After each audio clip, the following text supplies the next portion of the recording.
Hey everyone, it's Matthew here from the NOLAnerdcast here with the one, the only Rami Ismail. How are you today? I am good. How are you? I'm doing well. So for those that might not know you, it's probably not a lot of people, but those that might not know, um, you are a man that wears many hats.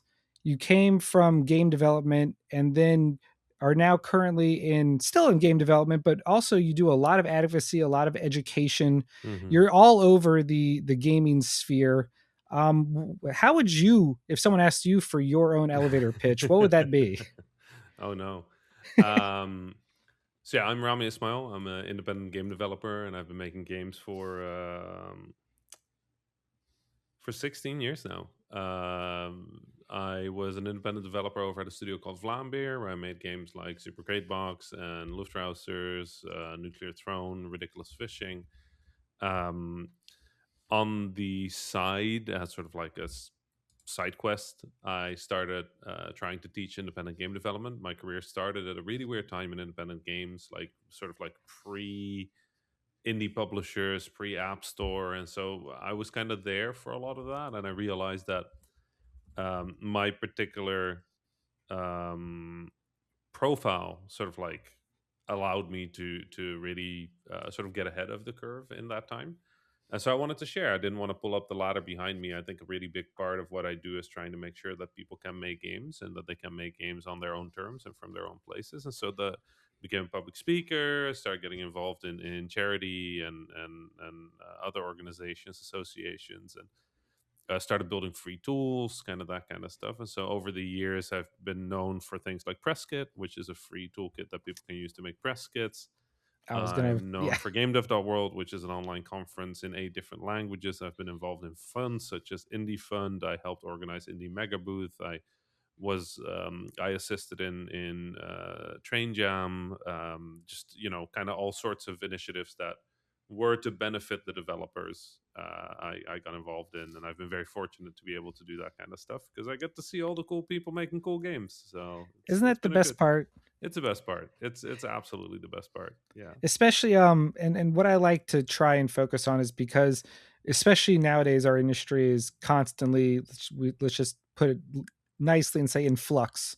Yeah. And but it is sometimes easy to forget just all the good that can still come out of the industry and all the good people in it. So it's awesome that you get to immerse yourself in those people. Yeah. So I did want to point out, I first discovered you, I guess, because of Lambier, because of a super crate box on the Vita, Oh, nice. That is very much the start of my story. Yeah. Yeah.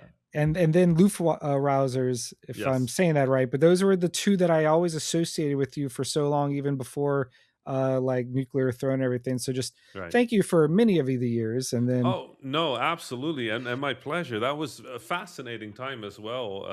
PlayStation at the time was trying to figure out how to get indie games to PlayStation, and they couldn't find a way. And there was this one guy in Europe, Shahid Kamal, um, and Shahid had this dream that he could use the PlayStation portable PlayStation Vita ecosystem to sort of like prove to Sony that it was worth letting indies have this very sensitive hardware, right? Like dev kits, test kits, stuff like that. And they were a little bit more accepting of that idea on Vita first, and then obviously sort of like that first wave of PlayStation Mobile was called I remember that. originally. Yep. Would work on Sony Ericsson phones and on the PlayStation Vita. Um, that was sort of like the first time PlayStation really started working with indie, and that initiative got picked up globally through folks like Lorenzo Grimaldi and then Adam Boyes and sort of like the team over at Sony America, and it was just um, it was a remarkable time. It was very like everything was new. Nobody knew how to do this. Nobody knew what an indie was. Nobody knew what indie meant, right? Yeah.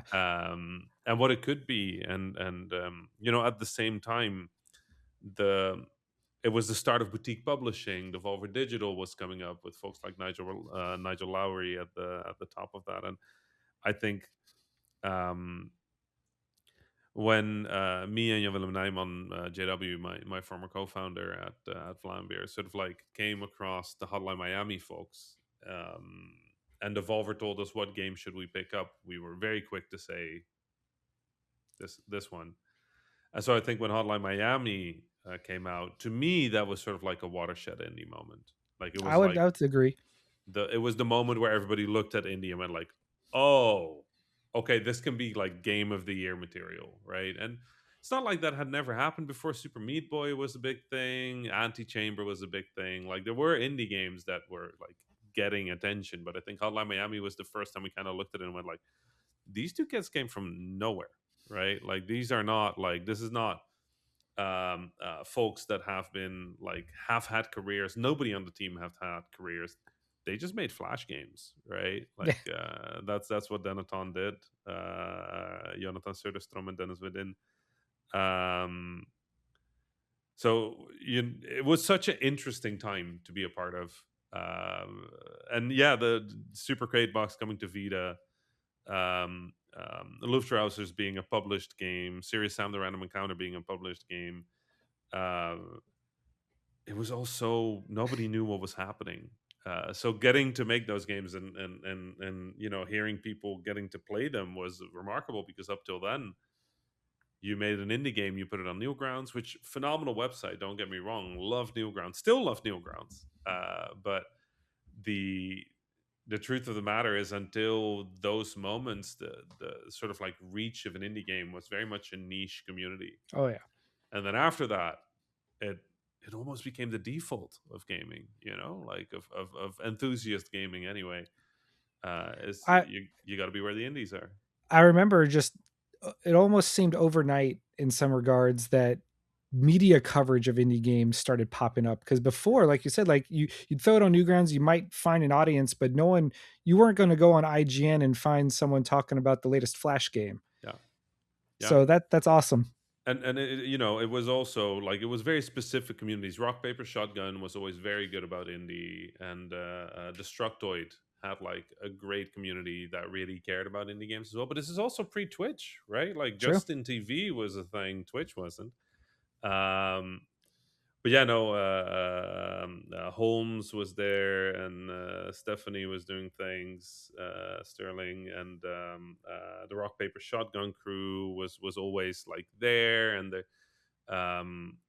Luke Plunkett over at Kotaku was doing indie coverage, but like it wasn't like there was a lot of coverage. It was very much like they got like the empty space in the newspaper. Basically, it was sort of like, Right. oh yeah, we can put some indie games in here. Uh, but they made that effort. It was a big difference. Like up until that point, indiegames.com with Mike Rose and the crew over there was kind of it. Um, so this was awesome. And yeah, Tech the Yeah. home of the indie devs. It's sometimes wild to think just how different everything was just 15, 16 years ago. It was forums. Twitter was Yeah. barely a thing. Like, yeah, it existed, but like it was not a big deal. And by now, Twitter is became the biggest thing and then died a horrifying death. Social media became a thing. YouTube became the standard. TikTok, Instagram, publishing. You can publish to every platform whatsoever. The App Yeah. Store is here. Flash is dead. Like it's it's been like 11 not lifetimes. VR came up and sort of like disappeared. We have a whole like range of like NFT grifts that went and Yeah. came and went. um Now we're in like the era of like we need to argue about AI and local large language models, and like it's just every 2 years I look at my life and I look back 2 years and I'm like, whoa, a lot happened, huh? And that's awesome. That's why I'm here. I'll got to be Yeah. honest with you. Like part of why I love this industry is it's always something new that you can mess around with. Like always something new you can build or you can think about or you can support with. And there's no truth that stays true for more than a year, except for like you got to make stuff you believe in. That's the only thing that's been true from the start. It's like I remember being in a bar in Berlin in 2009, 2010. It was like a small game jam, right?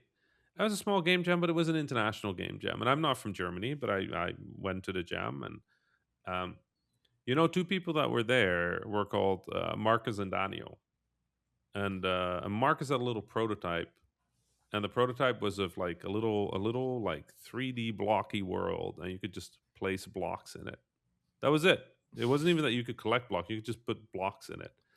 And before we knew it, we were all kind of like playing it and like building like little spiral structures and staircases and stuff like that. There's a video, I think by my old co-founder, by Jan Willem, actually on YouTube, which I think is to this day the first video of Minecraft on the Huh. internet.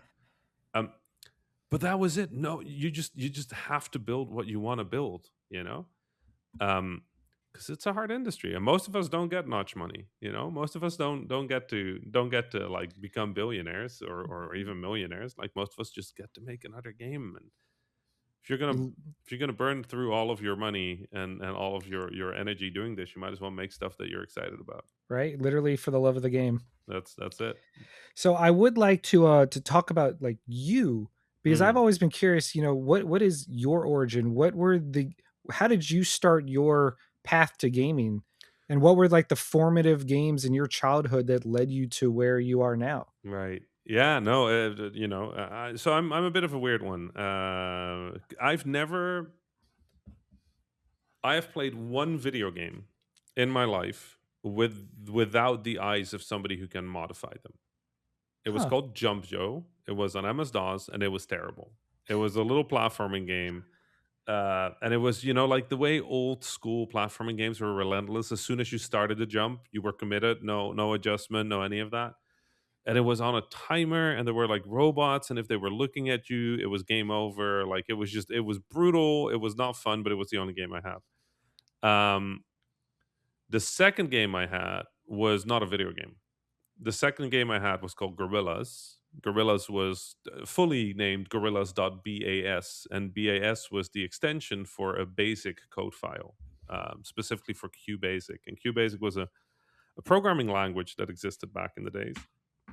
Many variations of Basic, and some Basic is still used in some specialized tools. Um, Gorillas was a tutorial file. It was meant to teach people how to code. It was then meant to teach smart people how to code. I was not a smart people. I was 6 years old. I could barely read English, but I did That's realize that fascinating. if I would open that file and then use the keyboard to get to the run button, I could play a video game. And so I would do that. We didn't have mice back then. Mouses weren't a thing. Speaking of lifetimes, right?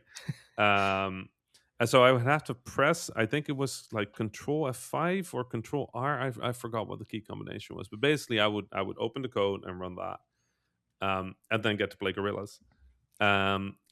One day, I don't remember what. I don't remember why. I just remember that I was looking at all the letters on the screen, and part of the letter said Microsoft Gorillas, but very notably, there would be a space between every letter. So it would go M space I space C space, and in the game on the main menu, it would say that too. And so I went and I deleted that entire line, and I just typed in Rami. And then I ran the game, and the next time I ran the game, obviously instead of Microsoft Gorillas, it said Rami. And that was it. That was that. I was done. Right. Like from You that were point on, hooked. I realized if I change words, I changed the game. And so I started changing everything, every file that I could open on the computer. And so I broke the computer 100 times over, changing like critical configuration files. I was just editing and modding and changing and just learning English at the same time, learning math at the same time, and like being fascinated by this newfound power, this magic, this alchemy that I suddenly had access to. And so from that point on, every game I played was through that angle. Can I edit the files? Can I open the things? And so I played Crime Fighter, which was a little German game that almost nobody ever heard of, where you played like a gangster going around the city, and you could modify some of those files. And Urban Assault was like a 1997 Microsoft game that also nobody played. Beautiful game though, sort of like it was in that era of like ground control, like 3D RTSs. But in this game, you could control every unit. You can control them in first person. It was amazing. But you could modify the files. So I would go and take the airplane and just set the speeds to 5 million, and then you would press forward and it would just go, and it was great. It was awesome. And then all of these games with these level editors started coming out. So Age of Empires, StarCraft, with the Trigger editor, where you could build entire games in StarCraft with the editor. Um, but also things like a Transport Tycoon was a big one for me. Early FIFA games, I played a lot of Quake, Doom, Commander Keen was huge, and so it was just anything I could open. The first thing I would do is check if I could mod it, right? Um, and this was different times. So like I would find games on like magazines with CDs strapped to the front, and like Oh, back in the day.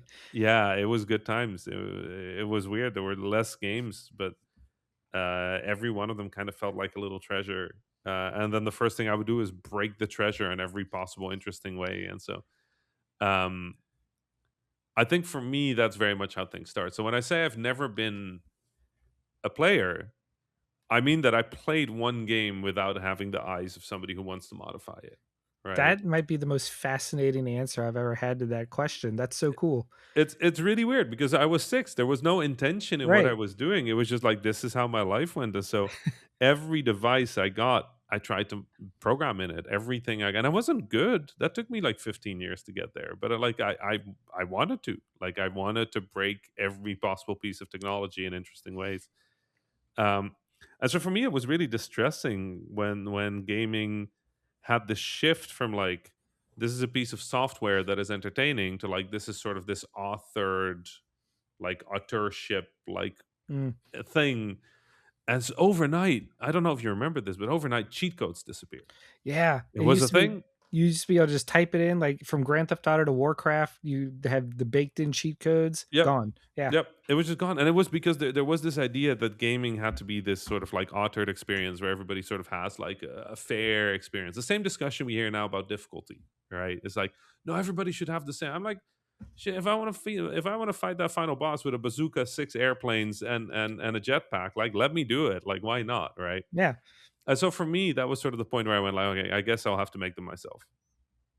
Right. If and that if if I can't mod the games anymore, let me make them. And so I started shifting towards I want to make my own games, and eventually managed to find a school in the Netherlands that taught game design, which was a really big deal for me because my dad, my mom is Dutch. She's from the Netherlands, and the Netherlands is a fairly wealthy country. It's what you would call like social democratic, I guess. Like like if you are poor, we will take care of you. If life gets hard on you, we'll take care of you. Everybody goes to school. Everybody has healthcare, like that kind of thing. And it changes the way people look at the world in a very particular way, right? Like my mom is just like, listen, do whatever you want as long as it makes you happy. Because the worst case scenario, I'm fine. My dad, however, is Egyptian. Now Egypt is not like the Netherlands. Egypt, you are poor, you die, right? Like that's kind of like that's the best I can make out of it. Like there's no way of having a dignified life in poverty in Egypt. Like you end up in begging and then hopefully like survive, right? Or crime or whatever it is that you do to survive. And so my dad, in that sort of like southern hemisphere sort of like attitude towards children, is like, Rami, there's 3 careers you can take. There's 4 careers you can take. You can be a doctor, you can be a lawyer, you can be an engineer, you can be a disgrace to the family. Those are the 4 options, and I will not accept any other one, right? And so me coming back with like, so game development was not really received very well. Let's put it that way. And so when I found a school that taught it, that was just enough to make him go, I guess it's a job then? to give it that sense of legitimacy. Yeah, exactly. And so I went to game design school, game design and development in Utrecht, the Utrecht School of Art and Technology, a city in the Netherlands here, and I had a great first year. It was so fascinating because, like, obviously, I was a programmer, and I had practiced as a programmer. I had never looked at this as like an artist or a writer or like. And here at the school, they taught you everything. They taught you how to draw. They taught you how to Mm. write. They taught you how to sort of like program. They taught you how to design. And I'd done a bit of all of them. Like I could draw, I could design, I could write. Like I wasn't thinking about them the same way I was thinking about programming, where I was really trying to like understand why we do things a certain way. No, I needed a little guy, so I would draw a little guy. That was it. Cool, sure, whatever. Maybe a little Um, box. yeah, maybe a little box here and there, right? And so the first year was awesome, and then the second year was not. And the second year was not not awesome because in between my first and my second year, they changed up their curriculum. Oh, And the end result of that was that we basically got the same second year as we got the first year. So I got really frustrated, and I've never been really good with authority, and I've never been really good with just accepting things the way they are if I feel like they're not right or fair. Like it's just a problem I have, I guess. Um, so I just made my own project. I just picked the 20 best students I could find, and we decided to start working on a game. And I decided specifically to start working on this new thing, which was called Xbox Live Arcade. And nobody could get on Xbox Live Arcade. This was like the most exclusive thing of exclusive things. It was like nobody would get on that. And so we started working on a prototype of a little space game because I love space games. And we got it in. Like it got accepted onto Xbox Live Arcade. At which point, immediately the school stepped in and said nope. And the reason they said nope is because I had just taken their 20 best students and taken them out of the program effectively, and they needed those students for their showcases and their expos and their external partnerships, and that's where those students needed to go. They were all with me, and so they killed the project, which was enough for me to quit school. There was one other person in that team, the best designer I could find in the school, and I really didn't like the guy. Really didn't like the guy. If he was artsy and stubborn and um, just kind of like had that vibe of like I know what I'm doing because I'm doing it, right? And then I was, from his point of view, just a suit.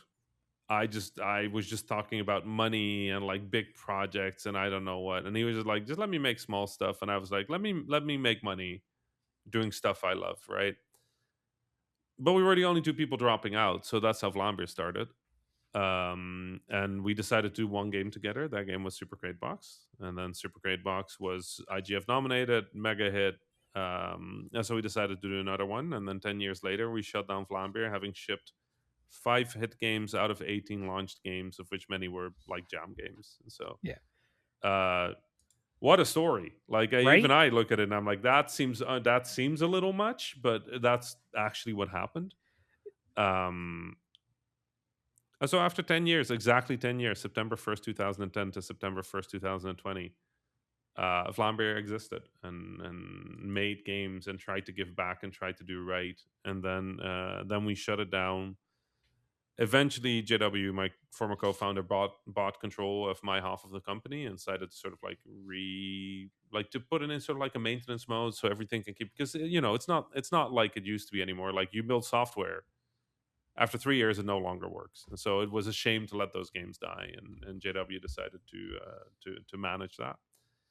um and then the last few years I've spent my years just trying to help indies, trying to help developers, governments, accelerators, incubators, whoever like wants to help people make cool stuff. That's where I go. Well, I want to like highlight some because on your website you have this like tracker with some really cool stats. So this isn't even a question. This is more just really fascinating stuff that you've assisted over 1,300 developers. You've helped close almost $70 million in deals. You have over 165 credits to your name, set over 7,500 subscribers to your newsletters, and over 50 top rated talks. Like, come on, those are good numbers. Those You are good numbers. Yeah. Yeah. And it's funny because I think those numbers are like 2 years out of date when I think about it. But oh, well, even better. yeah, the the weird thing about my career is, and we've had this chat now, but like the weird thing about my career is we were always a little ahead of the curve, and it was not something that, like, there's no genius in me in any way, shape, or form there, right? Like I was the right guy at the right time at the right place.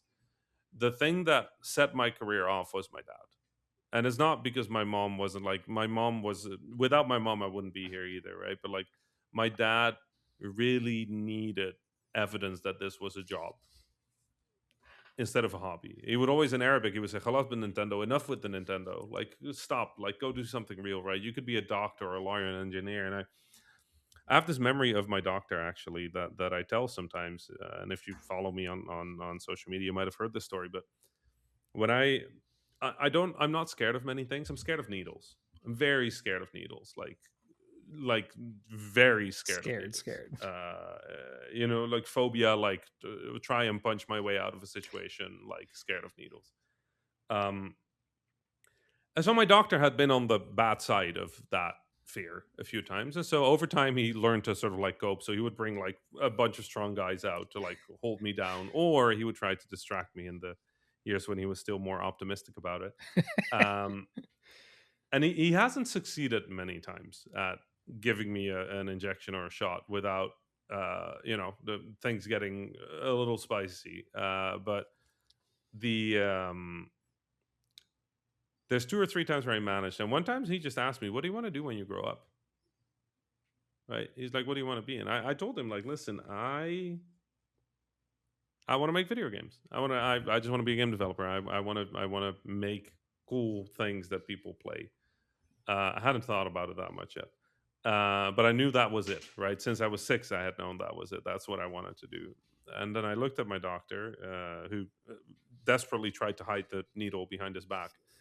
And he said, "But my dad says I should do something useful. So I should be, I should be a doctor like you. I should help people, right? Like make them be healthy." And my doctor kind of looked at me and he said, like, "Well, listen, I've been a doctor for a very long time, and I can tell you that people, if they're healthy, their their life is better, right? But I have seen unhealthy people that were happy, and I've seen healthy people that are unhappy. And I can tell you that most people would take unhealthy but happy over healthy but unhappy, because happiness is a big part of health, right? Like being happy makes you stronger, makes you healthier, makes you feel better in life. And so he said he made a deal with me. He basically, and at this time he had already jabbed the needle in, obviously, but he basically made a deal with me. He said, "Listen, how about this? My job is to keep people healthy, and I don't know much about video games, but I understand that they make people happy. So how about I'll keep them healthy, you keep them happy, then everything works out." And I looked at him like, you know what, I can do that. I can do that. I can 100% do that. And I can so see why that'd be a formulative memory. I will never forget that. It was the first moment I realized the because this is the weird thing, right? Like when you play video games, they're video games, and you might believe in the power of video games, right? You might believe what they are and what they mean. You might have like defining memories of your life in video games. You might make best friends of video games. You might have dear memories of like characters that are really just polygons and sound files and writing, right? But they're real. They're real to you, or real enough to you to have feelings. And I think when you're a game developer and you've done this for a while, you start looking at games with this slightly more like philosophical mind. Like when you think about games, when I think about games, I think about humanity, right? And I like to think about humanity because there's a book from the I think the mid 1900s by a man called Johan Huizinga, and he wrote a book called Homo Ludens. And Homo Ludens means the playing man, right? And in it, Huizinga argues that play is the oldest form of human interaction that exists, right? That children play, babies play without any instruction, without any like you have to do it this way. No, they'll just grab something and shake it just to see what happens, right? And um, play is how we learn. It's how we learn how to speak. We just make sounds and then somebody makes sounds back. And if you were somebody that would be very serious and only do what is necessary, you would never practice throwing a stone at a tree, right? In these early days of humanity, you would never practice that, which means that if you wanted to kill an animal for food, you would not be good at throwing. If you climbed a tree or a rock for fun, sure, you might injure yourself and die. But if you got good at climbing, you would not be lunch for the tiger. And so, as humanity evolved, the argument is play evolved into us. The more playful humans tend to have a better chance of survival. And obviously, at some point, we started sort of defining society around us. Society kind of took play out of our life again, but we still can't get rid of it. right? If the world could, they would take play out altogether. Like if capitalism could, it would take play out altogether, but it can't. It cannot do that because we inherently need it. We need to look at the World Cup. We need to have the Super Bowl. We need playgrounds for kids. We need Formula One races and wrestling, and we need like casinos and all these things because people play. Like we inherently want, we want to. We don't want everything to be serious, and I think that torch, that feeling, that sort of like this ancient power that you kind of like claim when you're making video games. I think my doctor was the one who sort of like made me understand that what I do is, sure, I'm not going to save the world, I'm not going to cure cancer or like anything like that. But the amount of emails I have from people from their hospital bed saying like, I'm in so much pain, but I played Nuclear Throne, and it gets me through the nights. Or I had a terrible breakup, and like I played this, and the person that I was with like hated that game, and now I get to play it, and it makes me happy. And uh just the things you get to do, never meeting somebody, is amazing. And for me, the one that always makes me most happy is, there's this kid that I would always see at the Penny Arcade Expo. Young kid would always come to play Nuclear Throne. And the first time I met him, must have been he must have been like 12, 13. Um, the final time I saw him, the final time I went to PAX for Vlambeer, must have been 2021. He was an adult, right?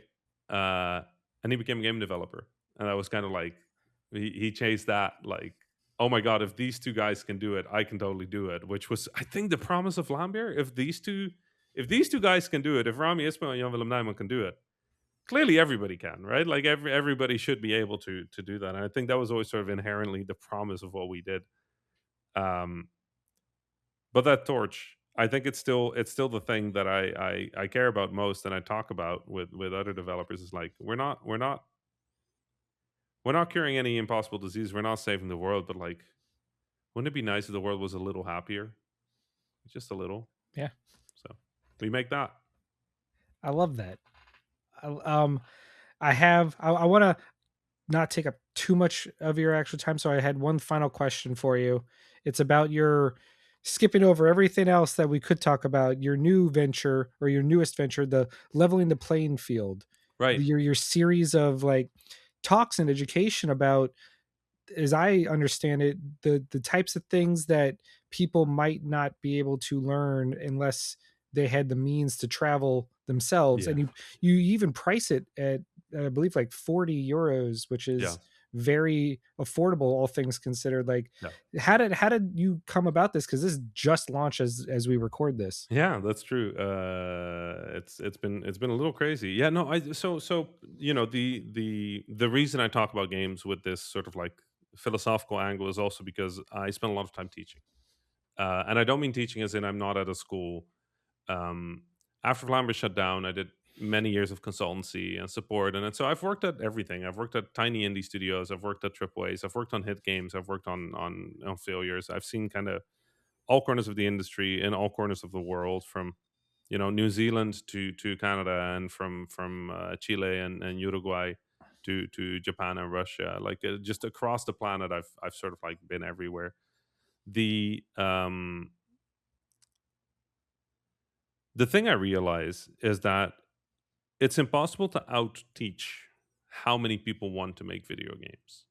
Like, there will always be more people that want to learn how to do video games, and I open my consultancy in the hopes of giving people a way to just ask questions of somebody who's been around for a while. And I don't always have the right answer, but I have perspective and history and data and sort of like experience on my side. And so, if somebody wants to pitch their first game and they're going to go talk with a publisher for the first time and they've never done that, a lot of them are very nervous.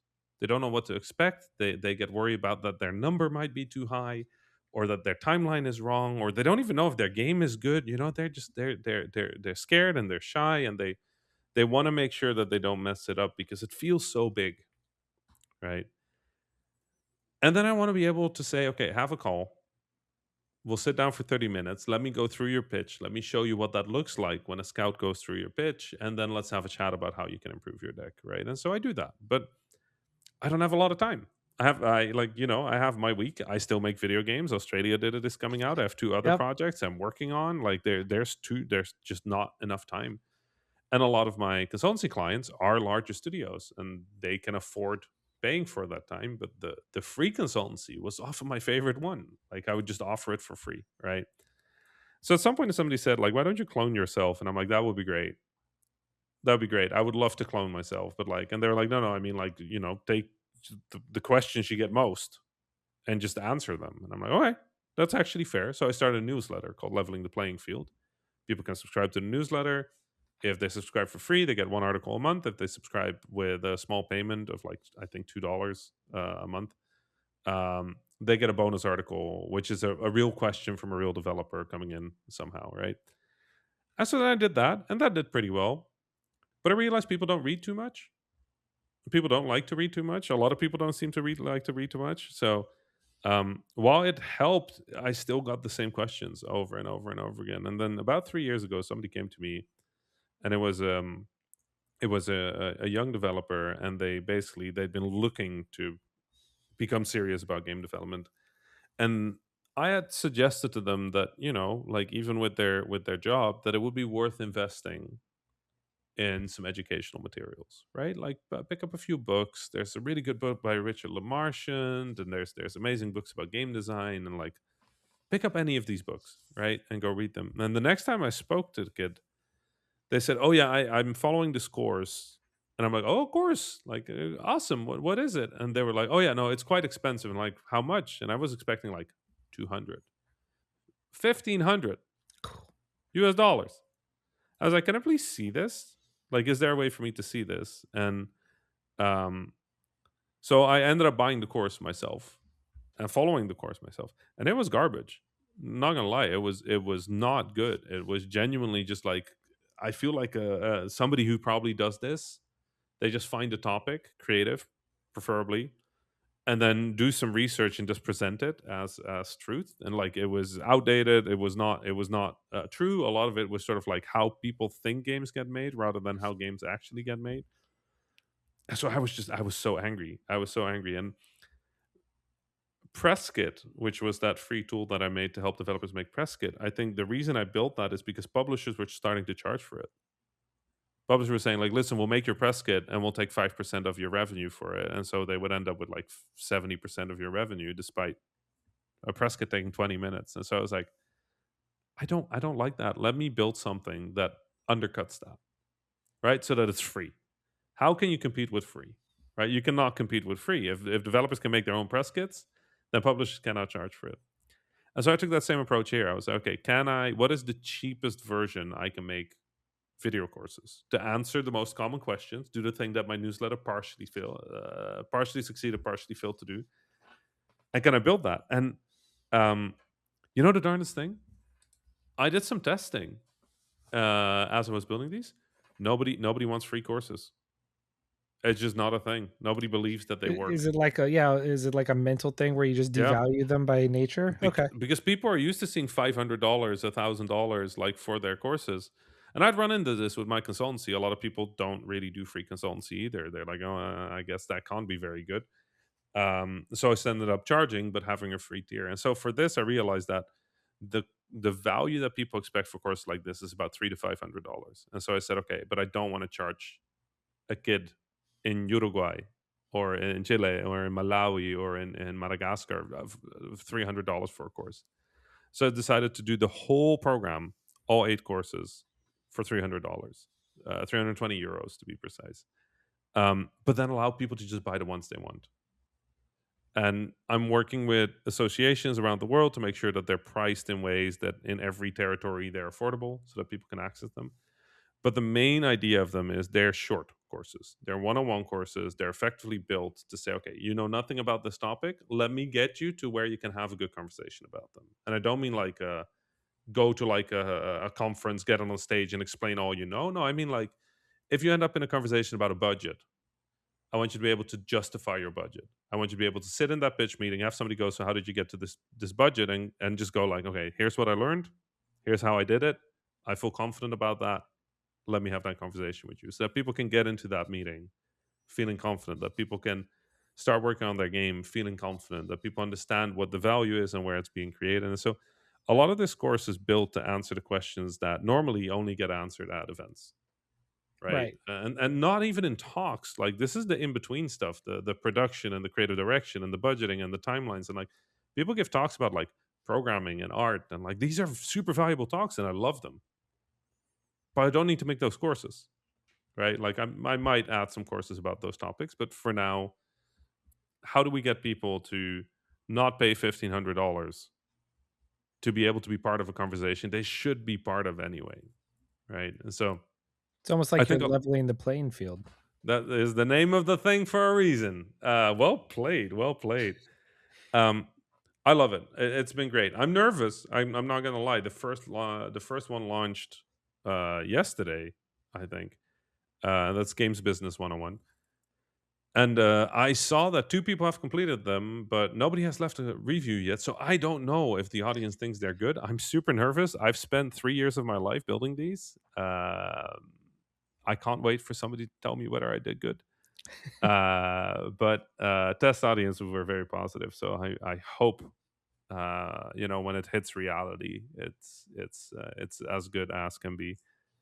And then it's just onwards to the next thing that I can fix. Like, what is unfair that I can solve? Like, I can't solve publishers being risk averse. I can't solve the funding question. I can't solve discoverability. Like, but what can I do to make people that want to make games, that are stubborn enough, that despite all the bad news, right, despite the lack of funding, despite the discoverability, despite all that, that they still wake up and go like, listen, this is the only thing I want to do and I'm going to do it.